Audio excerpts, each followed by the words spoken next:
Next game is our ACC showdown of the week, and that is Miami at North Carolina. Ooh.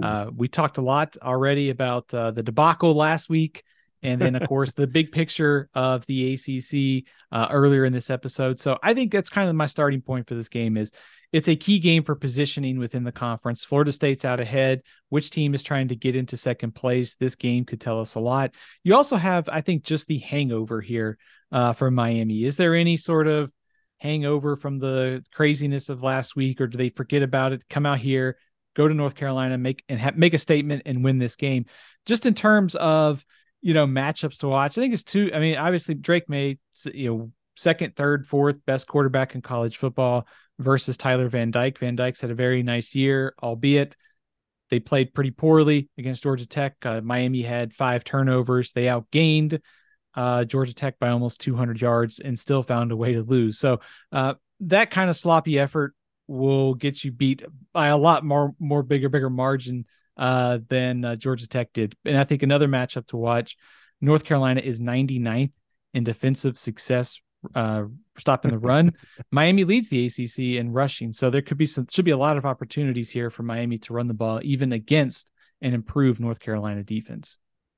We spent a lot of time giving Mario Cristobal a hard time for how he managed the game, and just in general, the questions about how he manages the game, and outside of recruiting, what does he do? How much is he bringing to the table? And I don't think in the game Mac Brown has exactly drawn up plays. So it's not like, this is two coaches that I don't want to say like have as little to do with the outcome of the game as possible in a matchup like this. But Mac Brown is also in the same boat of elite recruiter. Now, I think he's got far more, skins on the wall, right, in terms of what he's accomplished and proven and the track record and everything. So, and they're clearly improved on defense from last year, even though some of the numbers you just cited, which really speaks more to how bad they were last year on defense than anything else. I just don't trust anything that Miami's doing. I don't. I know they got athletes in space.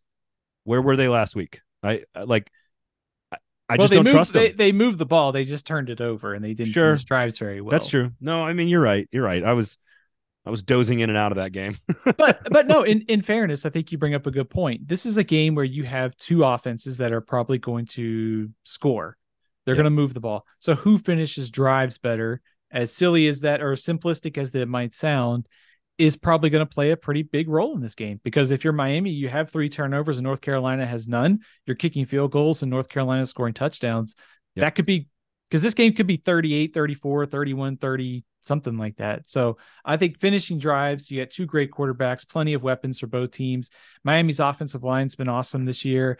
Do they push around North Carolina's, rush defense could be something that helps Miami win this game. So I think there's a chance here for Miami to put last week behind here and go into North Carolina and win, or North Carolina just sort of hold serve at home and takes that next step and becomes that second best team in the ACC, like we were wondering about.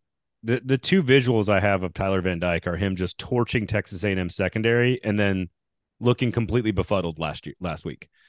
And so I don't know what he is. Like, I thought he was pretty good going into last season, and then Mario Cristobal and the coaching staff broke him.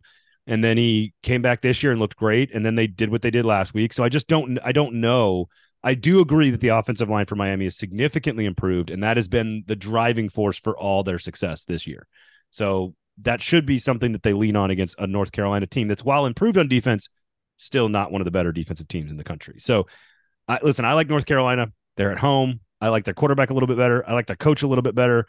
I think they're just a little bit better at everything. So I'm going to take North Carolina at home, but I don't feel good about this one. So I'm taking North Carolina as well in a close one. We've agreed on every single game so far. It's not good.